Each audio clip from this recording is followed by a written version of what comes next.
Olá, tudo bem? Espero que vocês estejam todos muito bem. Eu sou Jorge Geisler e quero convidar inicialmente para que a gente faça um exercício de presença, de estar no aqui e agora. Então o exercício consiste em a gente inspirar e expirar. Primeiro a gente inspira e expira o passado, deixando o passado lá onde ele está. Depois a gente inspira e expira o futuro, deixa ele lá onde ele está. E depois a gente fica no aqui e agora. Tá bom? Então faça do jeito que você estiver aí, no local onde estiver, da melhor posição possível. O importante é o convite de estar no aqui e agora. Então vamos lá, vou fazer aqui. Vocês podem fazer juntos aí se quiserem. Ó, vou inspirar o passado e expirar o passado. Deixar ele lá no passado mesmo.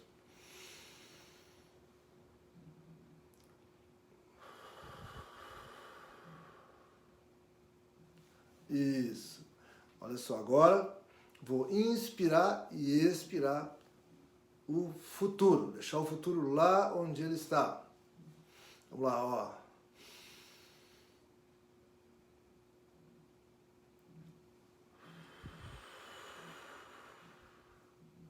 Deixou o futuro lá adiante. E agora estamos aqui, presentes. E só para reforçar, presente nos lembra que esse evento é um evento de celebração. Celebração do aniversário da vida da loja Sirius. Eu quero parabenizar os gestores, os diretores da loja Sirius. Quero parabenizar os profissionais da loja Sirius por esse aniversário. Eu tive a oportunidade de conviver um pouquinho com os profissionais da loja há um tempo atrás. Fiquei encantado com o seu compromisso, com a qualidade das pessoas e especialmente com a excelência do trabalho que eles fazem, da dedicação aos clientes da loja. Então, parabéns a todos. A loja Sirius é uma bênção na vida de todos nós e a gente precisa celebrar esse momento mesmo, tá bom? Ok, tratando especificamente do nosso tema de hoje, nosso assunto de hoje. Comunicação não violenta. O poder da empatia e da autenticidade nos relacionamentos. Antes da gente começar a trabalhar com técnicas e práticas e alguns exercícios, é importante nós darmos uma revisada na história. O porquê e como foi criada a comunicação não violenta há alguns anos atrás. A comunicação não violenta foi criada por um psicólogo americano chamado Marshall Rosenberg. Ele atendeu muitas pessoas individualmente numa clínica de psicologia, escreveu alguns livros, o mais famoso deles é esse aqui, Comunicação Não Violenta para Relacionamentos Profissionais e Pessoais. E o que aconteceu com Marshall Rosenberg? Ele se formou na psicologia, acabou o doutorado e se estabeleceu numa clínica e atendia pacientes lá de forma individualizada. Ele atendia crianças com problemas na escola, casais com problemas de relacionamento, atendia clientes individualizados de esquizofrenia, depressão, essas patologias psicológicas. E o que incomodava Marshall Rosenberg nessa época? 3 coisas incomodavam Marshall Rosenberg. Primeiro, esse processo era um processo demorado. Ele não via muito resultado a longo prazo, rapidamente. As pessoas ficavam se tratando muito tempo e ele não via melhoria nas pessoas. E ele não via solução na psicologia com isso. Depois ele constatou que esse processo era um processo relativamente caro, porque as consultas eram semanais, algumas 2 vezes por semana, e se tornava um processo seletivo. Algumas pessoas não tinham condições de se cuidar. E o terceiro fator era que as pessoas eram consideradas como doentes. Eles não eram considerados como pessoas que estavam passando por um momento atrapalhado na sua vida. Elas eram doentes. Isso incomodava ele, porque ele imaginava que poderia fazer um tratamento voltado para a vida, porque as pessoas achassem que seria saudável para elas. Ele achava tratar as pessoas como doentes uma coisa muito pejorativa, que acabava desqualificando as pessoas. Então ele começou a refletir sobre isso, que incomodava ele, e começou a trocar ideia com um professor da universidade, que foi o orientador do seu doutorado, chamado Carl Rogers. E esse professor já fazia um trabalho com pessoas muito baseado em empatia, que se chamava um processo de comunicação, uma abordagem centrada nas pessoas. Esse é um trabalho que ele já fazia, muito focado em empatia. Mas o que mais incomodava o Marshall Rosenberg é que as pessoas tinham rótulos, e depois das pessoas serem interpretadas um determinado rótulo, ficava muito difícil que elas mesmas conseguissem se livrar disso, se curar disso. Vou passar um filme agora para vocês, um filme bem rapidinho de um youtuber americano sobre rótulos, só para a gente depois conectar com isso e continuar essa história até chegar na prática final lá. Tá bom? Dê uma olhadinha no vídeo agora. I am not black. I mean, that's what the world calls me, but it's not me. I didn't come out of my mother's womb saying, "Hey everybody, I'm black." No, I was taught to be black, and you were taught to call me that, along with whatever you call yourself. It's just a label. See, from birth, the world force feeds us these labels, and eventually we all swallow them. We digest and accept the labels, never ever doubting them. But there's one problem. Labels are not you, and labels are not me. Labels are just labels. But who we truly are is not skin deep. See, when I drive my car, no one would ever confuse the car for me. Well, when I drive my body, why do you confuse me for my body? It's my body. Get it? Not me. Let me break it down. See, our bodies are just cars that we operate and drive around. The dealership we call society decided to label mine the black edition, yours the Irish or white edition.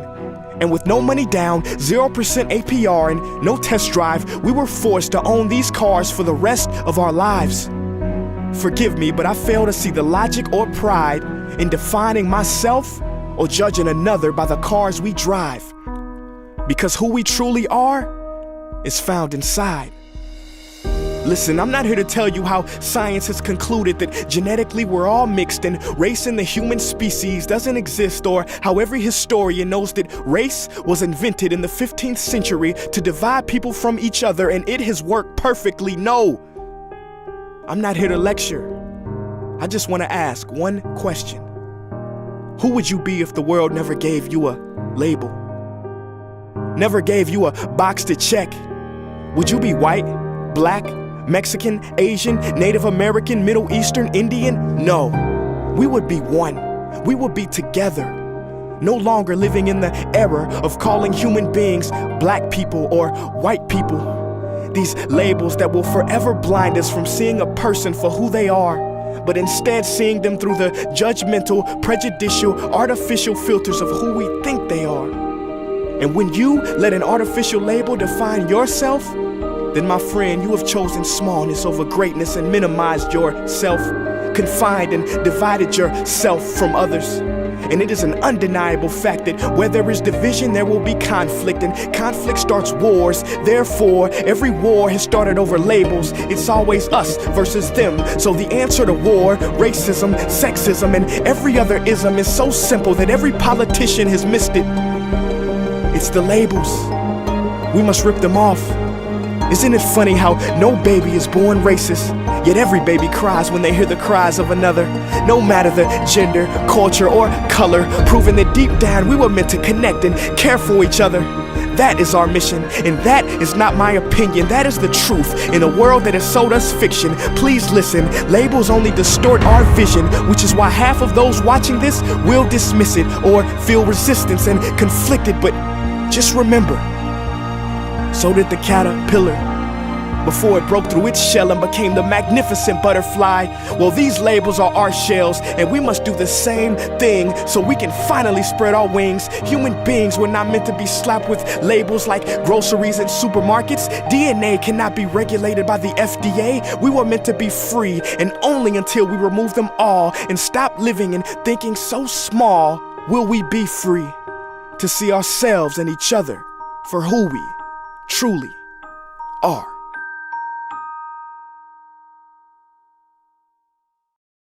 E aí, gostaram do filme? Interessante como a gente se identifica com algumas coisas, com alguns insights ali, né? Pois é, então Marshall Rosenberg também começou a ter os insights dele em relação a rótulos que eram colocados sobre as pessoas. Ele concluiu que a gente ter rótulos era desenvolver uma visão reducionista das pessoas, uma visão pequena da vida das pessoas. Ele imaginou assim que nós não podemos ter uma visão binária das pessoas, que se elas gostam, por exemplo, de rock, elas não precisam detestar pagode, ou se elas gostam de samba, elas não precisam odiar música clássica. Então, o que acontece nessa reflexão que ele vinha fazendo? O que acontece é que as pessoas pensam diferente, nós pensamos diferente, porque temos um contexto, um histórico de vida completamente diferente, e que isso não tem problema algum, as pessoas pensarem diferente da gente. As pessoas não são nossos inimigos, nossos oponentes, nossos adversários. Elas só pensam diferente de nós. E a gente precisa se comunicar com elas, se relacionar com elas e conviver com elas. Então o que o Marshall fez? Marshall fez o seguinte: ele fechou o consultório clínico e começou a viajar pelos Estados Unidos. Viajava com um carro e com um saco de dormir. Então ele viajava fazendo palestras, workshops. Como as pessoas com as quais ele começou a se relacionar e fazer as palestras e os workshops não tinha muito recurso para pagar o serviço dele, ele tinha que dormir nesse saco de dormir. Então ele estacionava à noite o carro em algum lugar e dormia num saco de dormir, fora do carro. E ele não se incomodava com isso, ele não tinha a menor cerimônia, ele fazia isso tranquilamente. Ele disse que só se incomodava eventualmente quando chovia, que ele tinha que buscar um lugar coberto para se proteger. Numa determinada ocasião, a polícia o interpelou. Foi mexer com ele e disse: o que o senhor está fazendo aqui fora do carro? O senhor não tem lugar para dormir? Ele disse: não tenho onde dormir, estou aqui fazendo palestras e preciso dormir fora do carro. O que é isso? Aí passou. Ele contou isso em um workshop dele. E durante esse workshop, que ele contou isso, num dos intervalos, alguns rapazes vieram falar com ele e disseram: e aí, Marshall, está se incomodando com a polícia ainda? A polícia ainda está querendo que você seja preso porque está dormindo em saco de dormir? E ficou como uma brincadeira aquilo.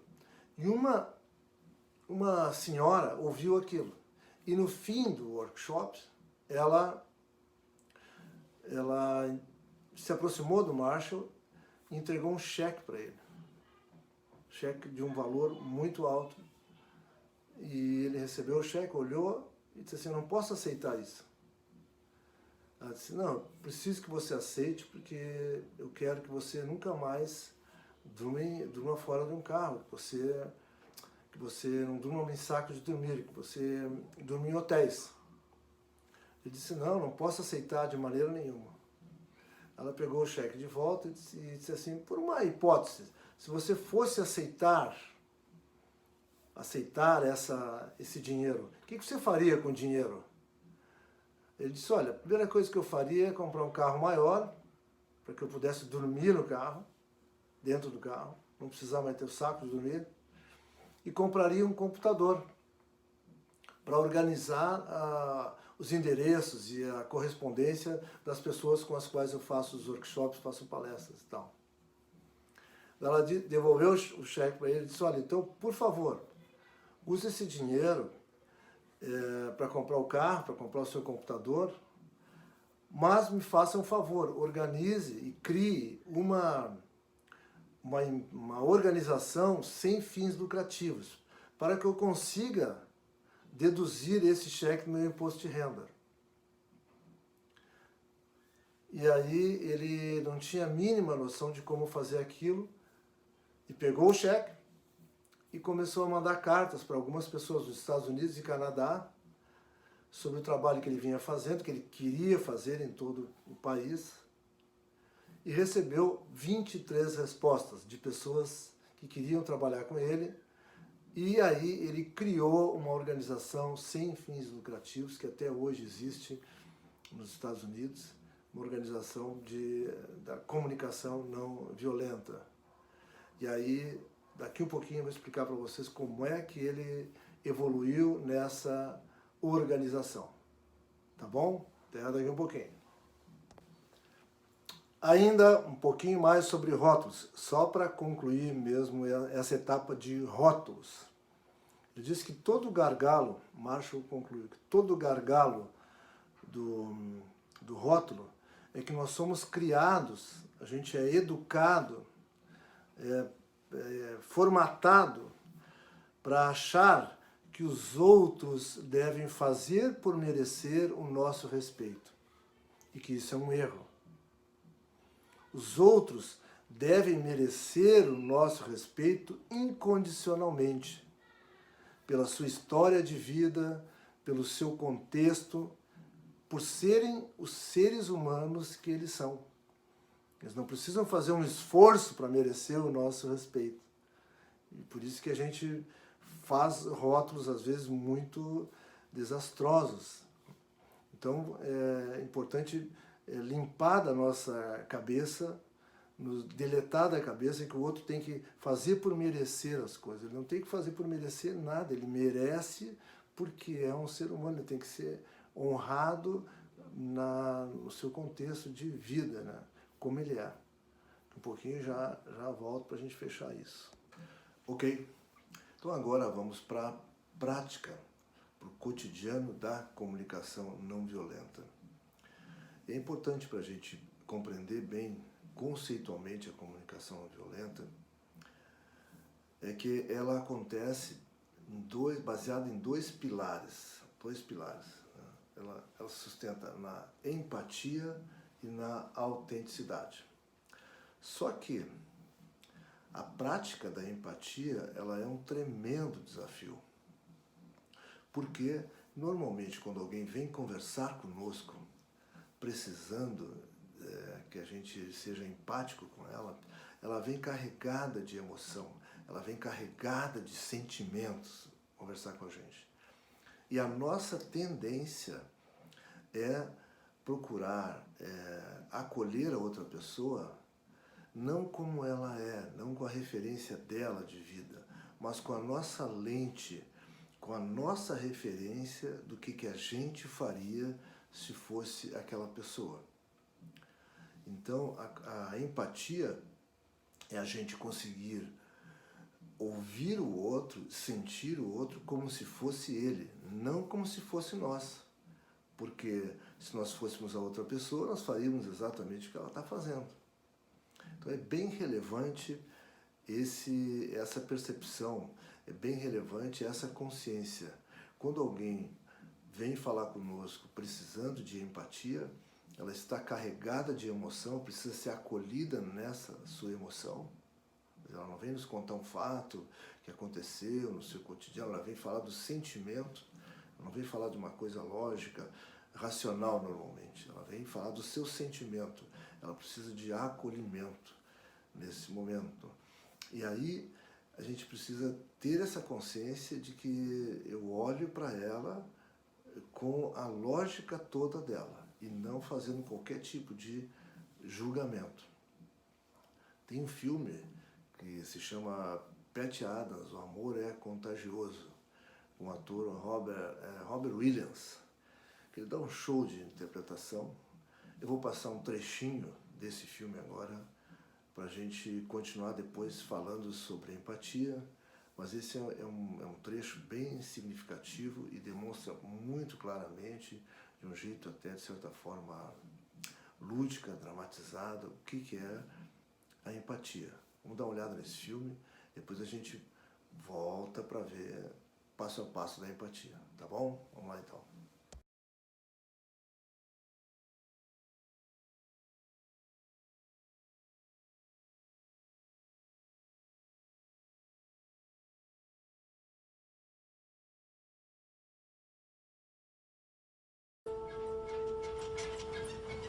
Rudy, stop. You're throwing off my rhythm. You'll go blind. Please. I have to go to the bathroom. Then go. It's right over there, 15 feet away. I would, but What, the squirrels? How many? there's only one just now. You can't go to the bathroom because of one squirrel. If I get off the bed, he'll get the others. Oh, Rudy. That's not the point. They're squirrels. Squirrels, Rudy.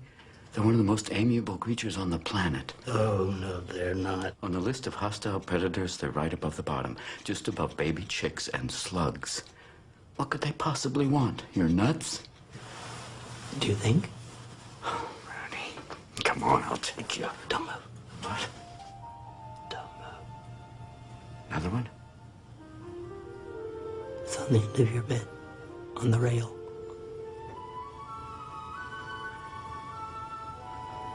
Be careful, it's gonna jump.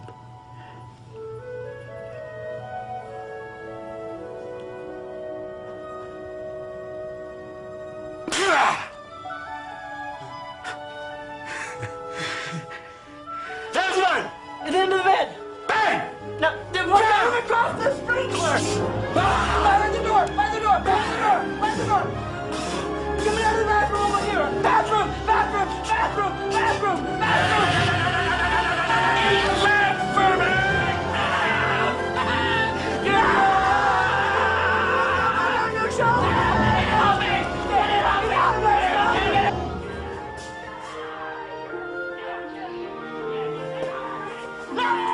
We need more cover! They're coming from the bathroom! Get the cover! Not before! Not before! We need the floor! We need the floor! Get down! They're gone. I think it's safe to go to the bathroom, Rudy. Come on. No, it's too risky. No, not when you have this. A bazooka. Yeah. Load.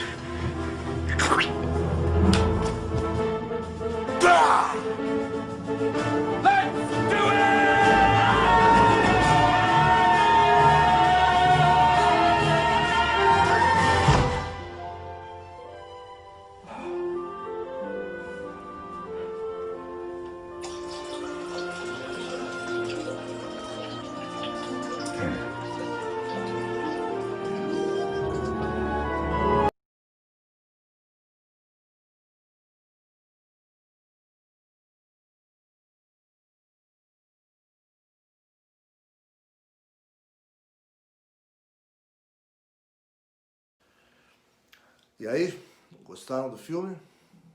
Um show de interpretação de Robin Williams. Empatia na veia. Uma coisa espetacular esse trecho do filme aí, que ilustra muito bem o que é empatia. Mas o que é relevante a gente refletir nesse momento, nesse processo de comunicação não violenta, na empatia, quando se pratica a comunicação não violenta? É que mesmo a gente, muitas vezes, querendo acolher uma outra pessoa, querendo acolher a dor dela, a necessidade dela, o sentimento dela, a gente pode cometer alguns erros.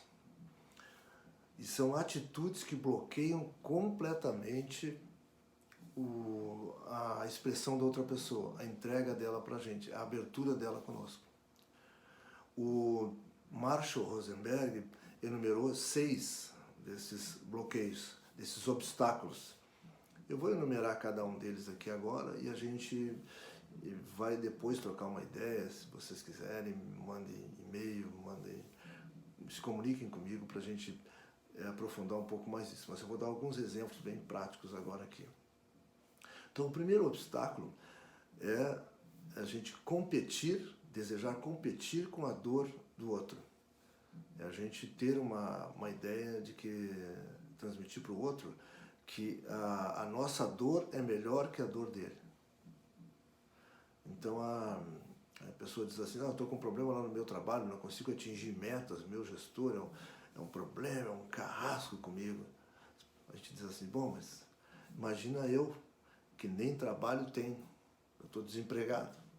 Eu estou com um problema na universidade, 2 disciplinas que eu não consigo ter aprovação, estou estudando e não consigo. Imagina eu, nem consegui passar no vestibular, olha como eu sou. Então a gente fica tentando dar uma ideia de grandeza, mas subestimando o que a pessoa está falando para a gente. Isso bloqueia completamente a sua conexão conosco. Então isso é bem relevante. Não tente competir com a dor alheia. Acolha simplesmente. Acolha simplesmente. O segundo fator, o segundo obstáculo, o segundo bloqueio que acontece na empatia é a gente querer corrigir o outro.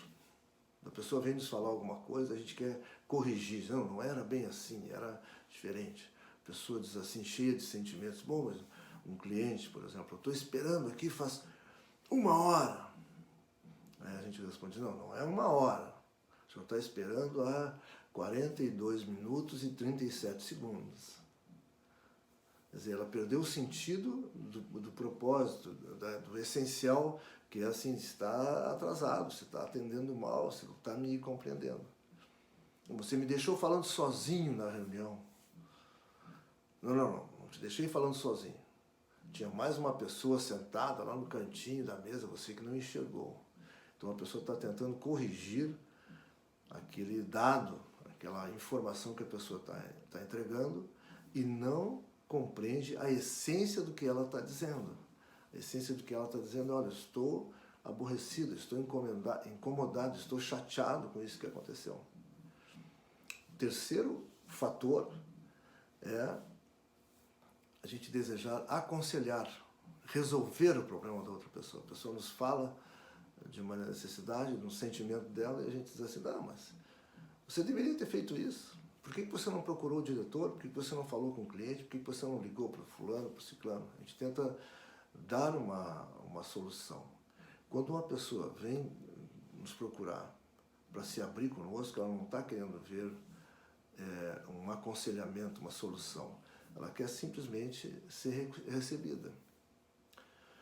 O quarto fator é o interrogatório. A pessoa nos conta, diz, poxa, mas uma reunião foi cancelada. E eu estou muito aborrecido. A gente começa a interrogar, mas por quem que foi cancelada? Qual é o fato, qual é o motivo que foi cancelada? Você tinha alguma coisa para apresentar nessa reunião? Quer dizer, a pessoa está questionando, não por um interesse genuíno, mas para ter mais dados quantitativos, mais informações de curiosidade sobre o que você está contando.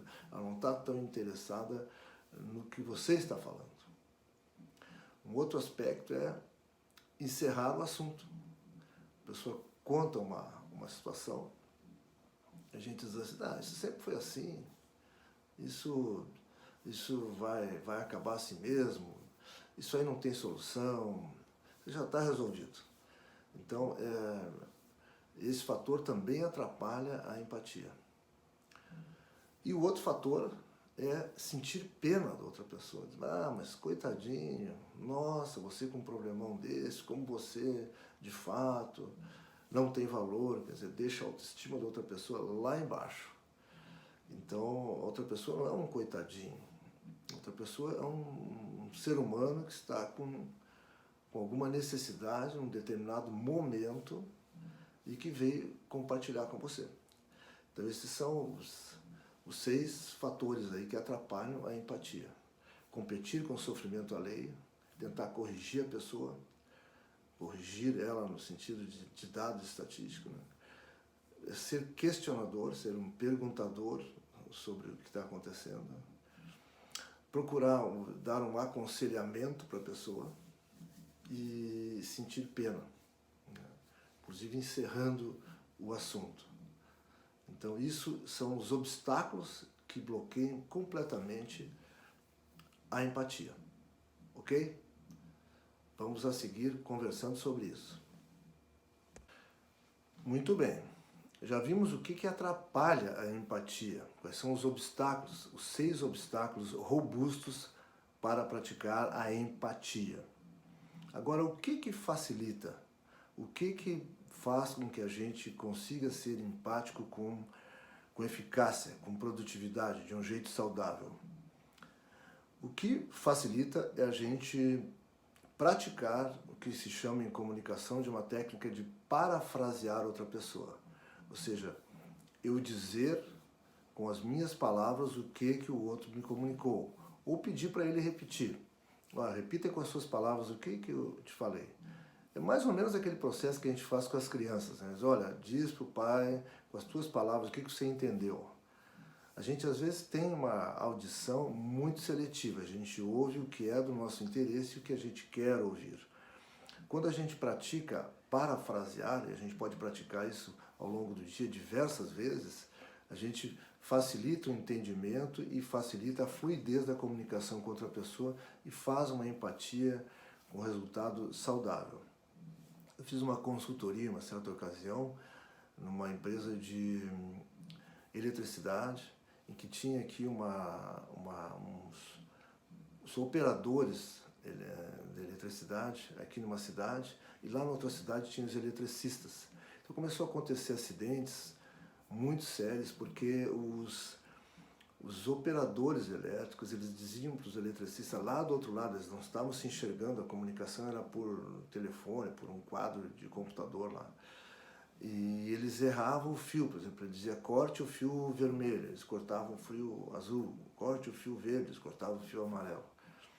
Então eles começaram a adotar um processo de parafrasear, que isso resolveu completamente o problema deles lá.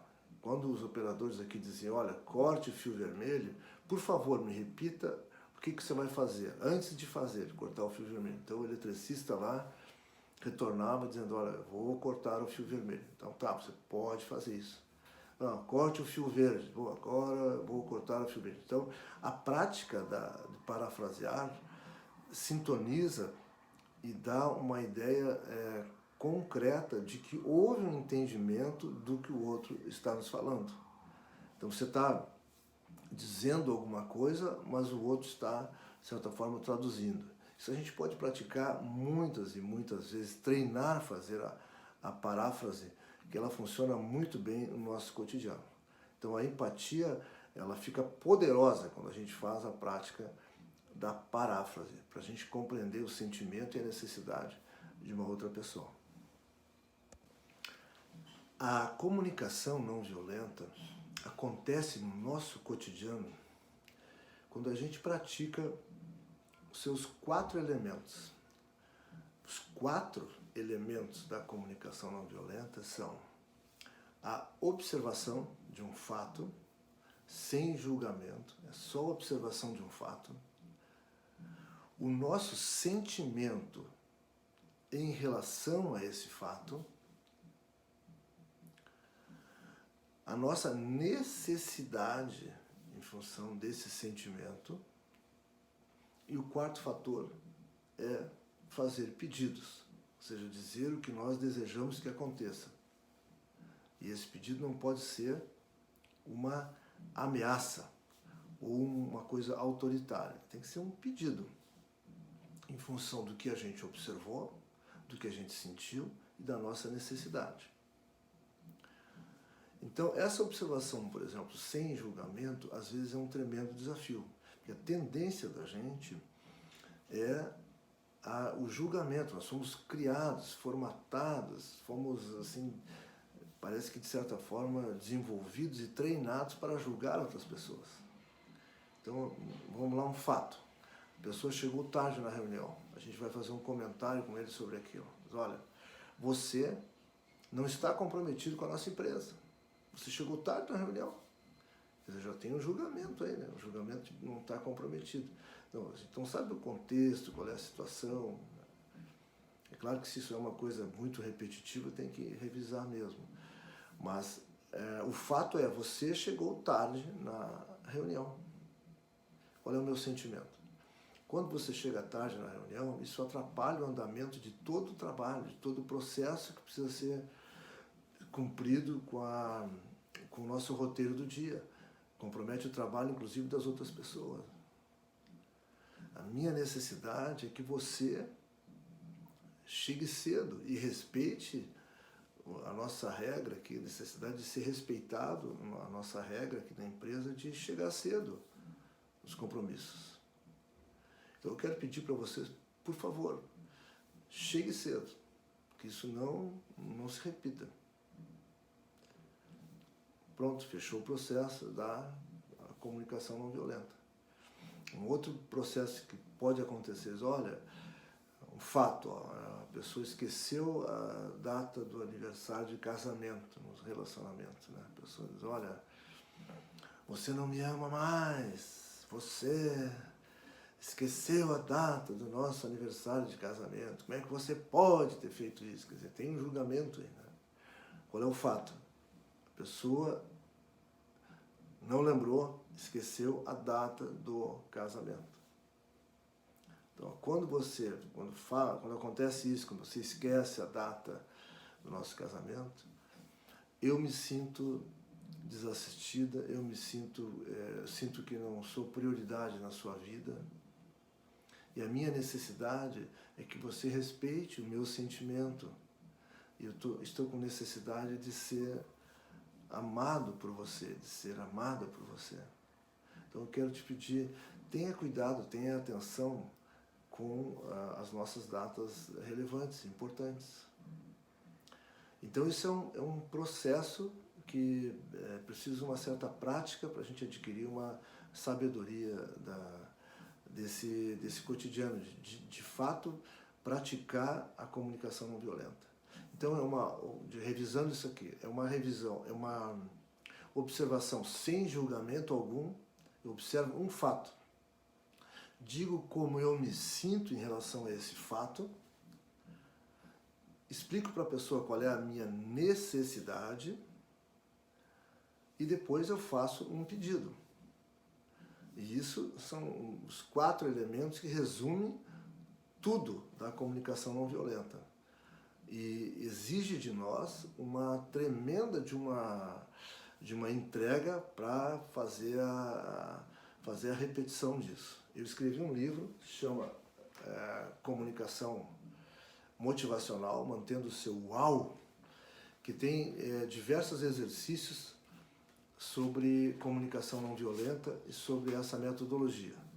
Se vocês quiserem, me mandem um recado, eu posso entregar para vocês o PDF desse livro com bastante detalhes desse exercício e de outros também de comunicação assertiva. Ok? O resumo de tudo que nós vimos no nosso encontro é que a comunicação não violenta é um processo contínuo de feedback produtivo e saudável. E a prática da comunicação não violenta, como dizia Marshall Rosenberg, ela faz com que a gente possa experimentar ter uma vida maravilhosa, que é o que todos nós merecemos, uma vida que vale a pena ser vivida. Então, só para relembrar, fazendo um resumo de tudo mesmo, os 2 alicerces, os 2 eixos da comunicação não violenta são a empatia, conseguir me colocar no lugar do outro, e a autenticidade, ter um compromisso com a verdade. esses dois alicerces têm que estar bem construídos. Um alicerce mal construído compromete a obra toda. A partir dos alicerces, a gente praticar os 4 elementos. Primeiro, observação de um fato sem julgamento. Observação, qual é o fato, o que aconteceu, sem julgar. Depois, qual é o meu sentimento, como eu me sinto em relação a esse fato. Eu consegui expor o que eu estou sentindo. Pois o terceiro fator é a minha necessidade profunda. O que eu estou precisando? Com esse sentimento, eu estou precisando de alguma coisa. E o quarto elemento, final, é o pedido. Não é uma imposição, não pode ser uma ameaça, é um pedido. Inclusive, se o outro não quiser, não precisa fazer. Aí a bola vai voltar para você para você de novo recomeçar o processo. Então eu faço um pedido para que seja feito alguma coisa. Então o resumo de toda a ópera é isso aí. Teoricamente, a prática da comunicação não violenta vai fazer a gente ter uma vida espetacular, maravilhosa, que é o que todos nós queremos. Tá? Então, meu desejo a vocês é que sejam muito felizes, que Deus abençoe a todos muito abundantemente e um grande beijão. Até o nosso próximo encontro, se Deus quiser, tá? Um beijão, fiquem com Deus aí.